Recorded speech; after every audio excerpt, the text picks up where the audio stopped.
circuit is a sequence of exercises to be completed one after another. Typically, there is 5 or more exercises in a circuit, and there is usually a rest time that is a little bit shorter between each exercise. Once you have completed all the exercises in the circuit, that is when a larger rest time is to be allotted. A circuit is a really great way to build muscular strength, muscular endurance. It improves your cardiovascular health, and it also helps to combat boredom because it keeps you engaged. Each station is different, and it also helps to have a team environment. You're working out with each other, there's a little bit of healthy competition going on, and yeah, it's just a great time. So let's get started. Hi everyone, my name is Jacqueline. You guys can call me Coach J, and today we got a 35-minute circuit workout comprising of 8 movements, 8 stations. The work to rest ratio is going to be 40 seconds on, 20 seconds off, with about a 90-second rest between each round. And we're going to complete roughly 4 rounds.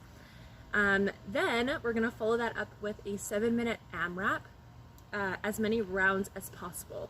We're going to do 3 exercises in that, and all of the exercises are catered towards and have been chosen specifically to help prepare and train you guys for your daily tasks that you have to complete for your jobs and to do your job effectively and safely.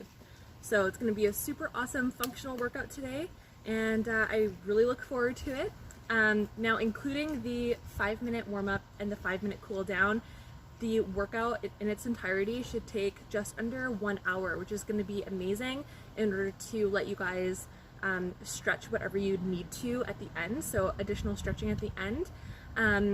And yeah, so just before I get into demonstrating the actual movements of this workout, I do just want to say that if at any point throughout the workout any of you have to stop and take a little rest, please feel free to do so.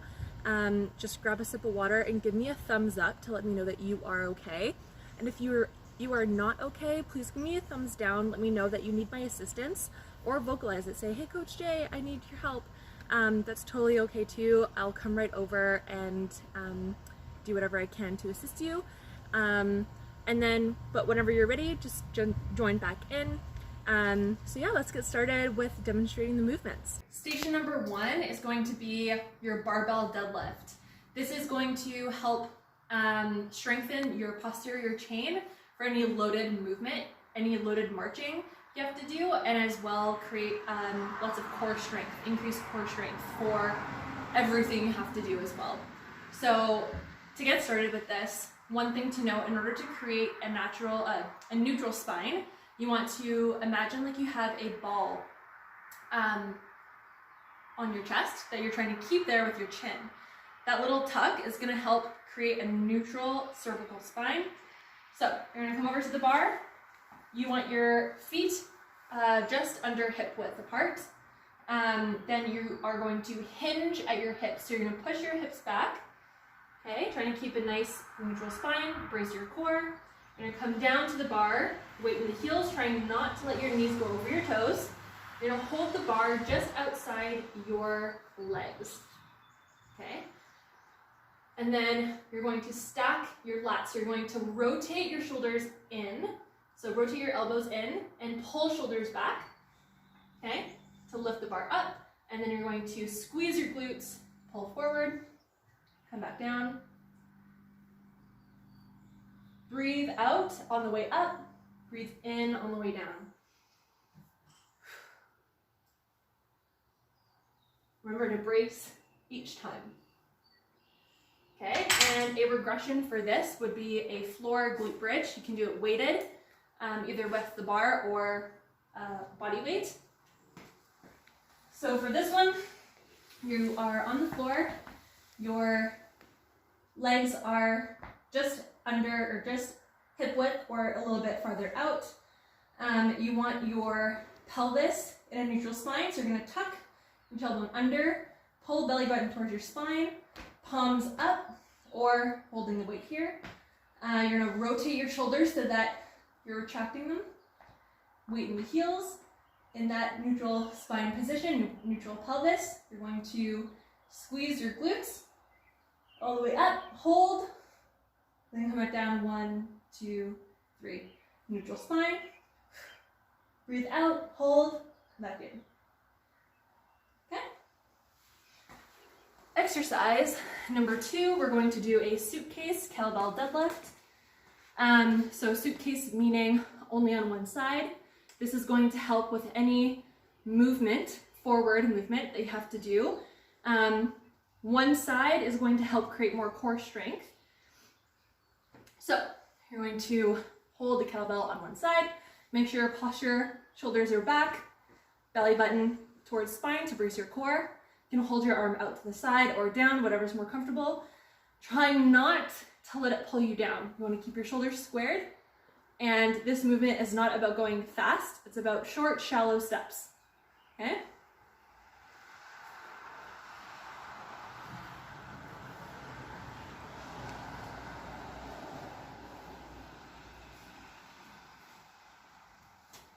And then you would go all the way back as well for the full 40 seconds.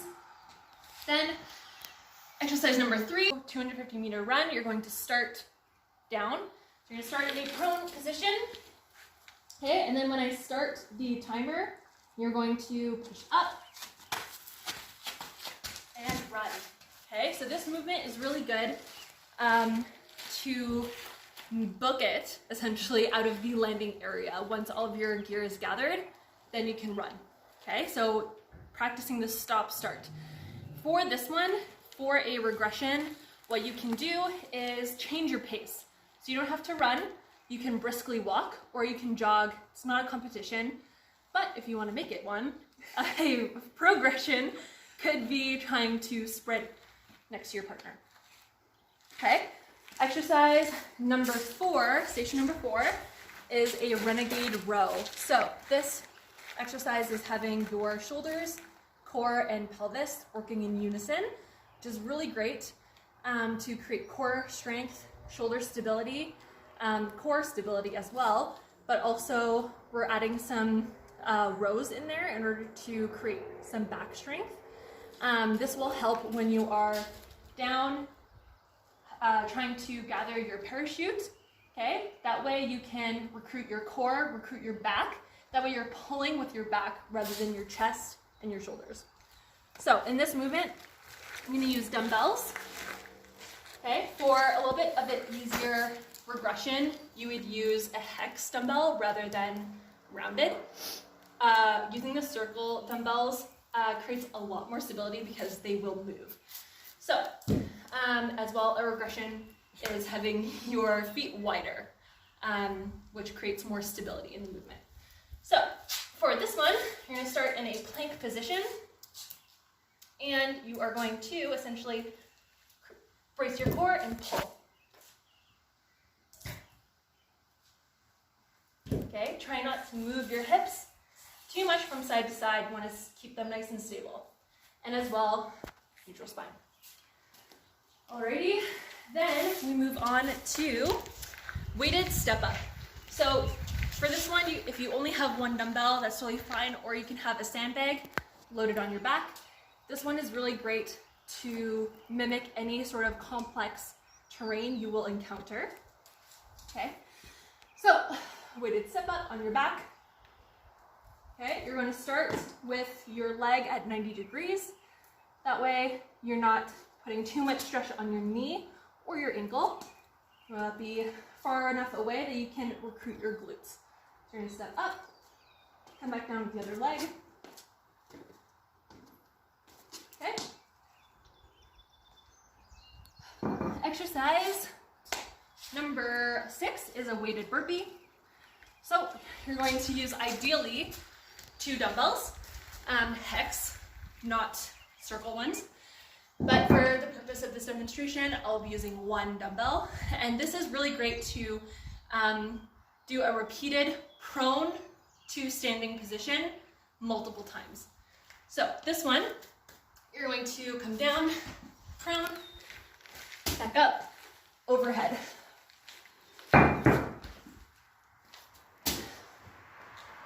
Okay. So to make this easier as a regression, you can do just a sprawl, okay, taking out the prone, or you can take out the overhead press. Okay, moving on, we got lateral bear crawl. So in the bear plank position, again, your shoulders, your core, and your pelvis are in that unison position. However, you're moving laterally. You're never going to have a perfect forward, straight back movement. Working on lateral movement is also very, very essential. So for this one, you're going to be hands underneath shoulders, knees right underneath hips. You want to come to the side eventually. And you are going to have your toes curled under, and then your knees are going to just hover the floor. Okay, neutral spine, and then you're going to step to the side, 1, 2, 3, and then back the other way. Okay, for the duration of the 40 seconds. So this movement is going to, again, create core strength and that lateral movement in the functional core. If you would like a regression, you can just hold this position, okay, for the duration of the 40 seconds. Make sure to brace your core as well, all right? Last movement. We got TRX pistol squat jumps. Now, this movement is going to be great for training imperfect landing, okay? We want to train for strong quads in order to protect your knees, okay? So you're gonna hold the TRX strap just in front of your chest like this. You're going to come down into a pistol squat, jump onto the other leg. Okay?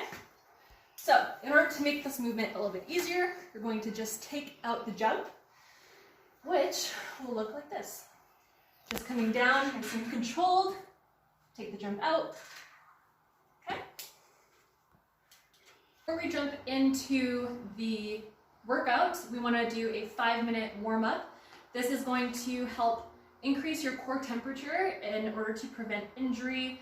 We want a gradual increase in heart rate. It will also help create more elasticity in the muscles. If you think of an elastic band, if it's cold and you stretch it, it will snap. If it's warm and you go to stretch it, it will move nice and smoothly. Think about that in terms of your muscles. You want your muscles to be nice and warm in order for them to go through the movement without injury. This brings me to range of motion. You're going to be able to get deeper into a squat. Your mobility is going to be a little bit better. And it's also going to create and generate more powerful muscle contractions for your workout. So with this workout, we're going to start by taking either a lap around the Dundonald track, or take a lap around the My Company facility. Okay, so nice and easy jog, nothing too strenuous yet. Then we're going to come back in and we're going to do open and closing the gate for 30 seconds. So you can just go out, in, okay? Trying to get a good range of motion, okay? Like you're trying to step over something and then back in. You don't want to rotate too much. You want to keep your hips relatively squared to the front. Then we're going to go into 30 seconds of knee hugs. So up, you want to pull close to your chest. So not just up, you're going to go bring your knee up, but then you're going to pull closer. This is going to help release the hips a little bit. Okay. Then we got the world's greatest stretch. So you're going to come down into this position, okay?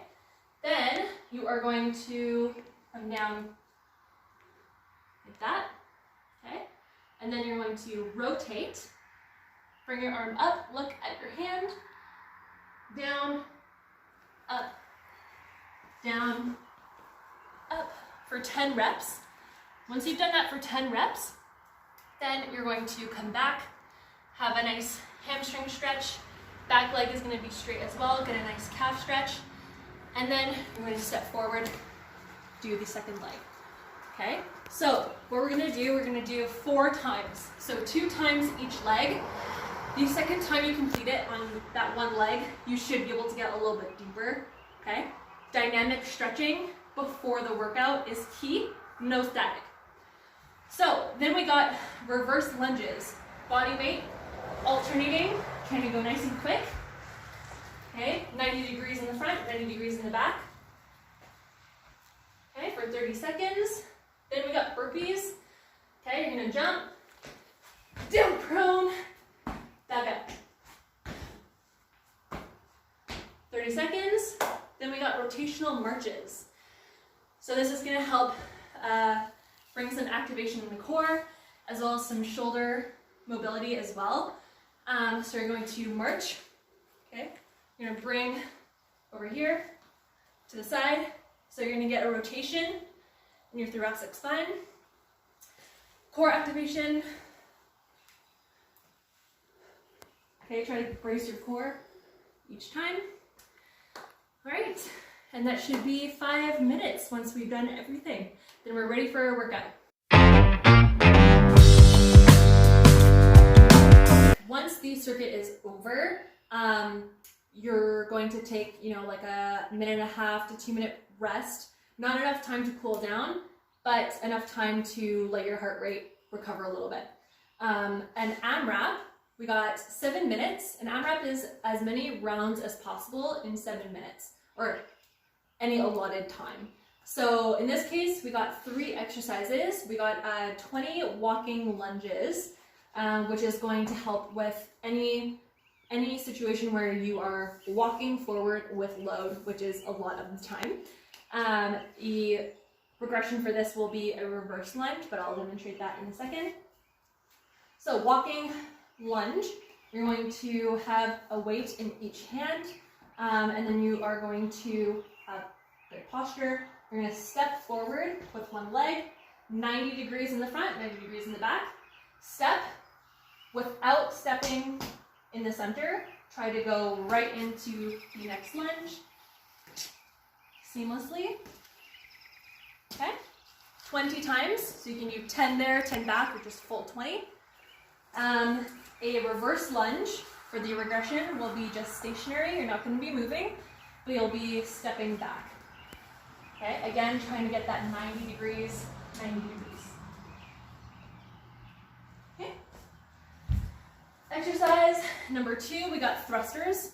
This is going to really help when you are in the parachute in the air with the risers. Okay, having nice shoulders, strong shoulders is going to help be able to keep your arms above your head for a prolonged period of time. Okay, so we got 15 thrusters. So this, you're going to start in a neutral grip, okay? And you're going to use your legs slightly. You're going to come down a little bit and then push. Keeping the core tight, breathing out every single time you push over your head. Okay? Alternating shoulder press will be the regression for this. Same starting movement, pressing, alternating, okay? So you're taking out the use of your lower body, and alternating helps to give one side a little bit of a rest. Okay, then we got 30 shoulder taps. This is really great, again, for the shoulders, core, and pelvis working in unison, but also shoulder stability, again, for the risers, and any point where you're gonna have to be on the floor, it'll help be able to push you up as well. So in this movement, you're going to be on the floor, okay? And hands are gonna be right underneath your shoulders. You're gonna try and keep your pelvis stable. So try not to open up, okay? You're gonna pull belly button towards your spine, look down. You're gonna tap one shoulder at a time. To make this movement easier, you're gonna widen your base of support, widen your stance, and up. Okay? 7 minutes. Timer's on the clock. Let's go. Down. Once everyone's done the circuit, then you're going to run to that post over there and then jog back. Okay, so you're slowly bringing down the intensity. The walk back can still be a little bit brisk, but nothing too intense. Then we're also going to do some static stretching. So in this case, we're going to start standing, since we're already standing. We're going to do a quad stretch, okay, keeping your knees together, pelvis tucked to under, slow the breathing. You're going to hold the foot. If you need to hold on to something, you can do that too. But I like to keep the knees together and then push the hips forward while keeping the knees there. That way you get a little bit of a deeper stretch in the quad. We're going to hold every stretch for 30 seconds because that is the amount of time your muscles need to relax. Okay, 30 seconds each leg. Then we're going to go into a chest stretch. And put your hand on the wall or a post, anything you can. And then you're going to keep your arms straight and turn your body away, okay? Till you feel a stretch. You never want to feel pain. It should be uncomfortable, but it should not hurt, okay? Take deep breaths, again 30 seconds. Slow the breathing. Okay, both arms. And then we're going to move into a hip flexor stretch. Okay, so you're going to come down onto one knee. You want to keep your chest up because that's going to give a deeper hip flexor stretch. Okay, front leg should be at 90 degrees, back leg down, and then you're going to push your hips forward. Okay, trying not to open. You want to keep your hips squared to the front. You should feel a nice stretch down this hip. Okay, you can even raise your arms above your head and lean back. It's nice. Deep breaths. You're going to do the other leg. Once you do the other leg, then you're going to lean back. Do a hamstring stretch.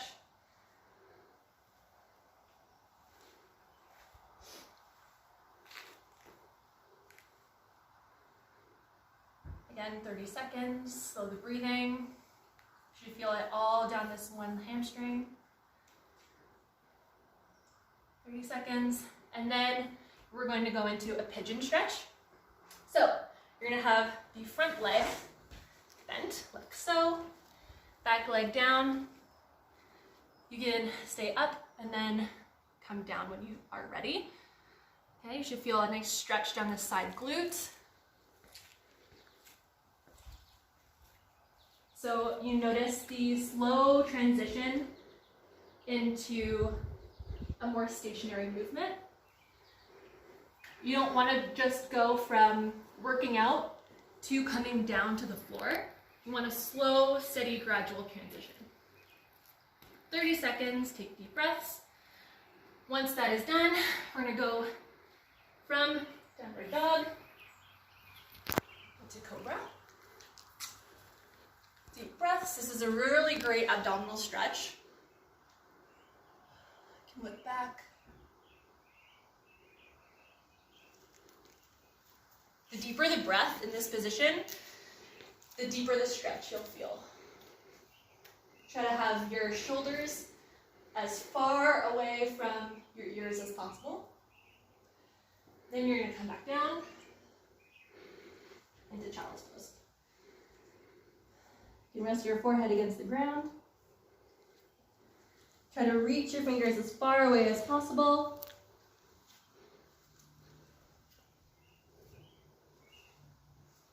Slow, controlled breathing. You're going to move one hand to the side, get a good shoulder and back stretch.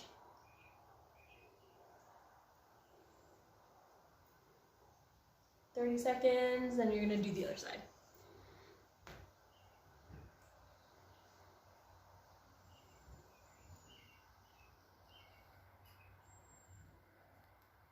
All right, and you should be good to go. At this time, remember to hydrate.